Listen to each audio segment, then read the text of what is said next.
Hi guys, I'm Asif Ali and watching CGHOW video. Today I create this fire effect. So when I click with my left mouse button, this character turns into the fireman, the flame boy. So if I just stop and play again, and if I just click jump and click left, you can see we have the fire.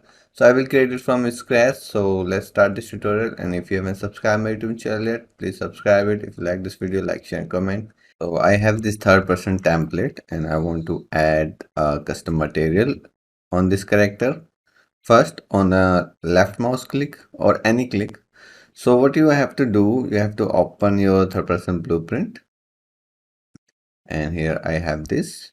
And this character has two materials, element 0 and 1.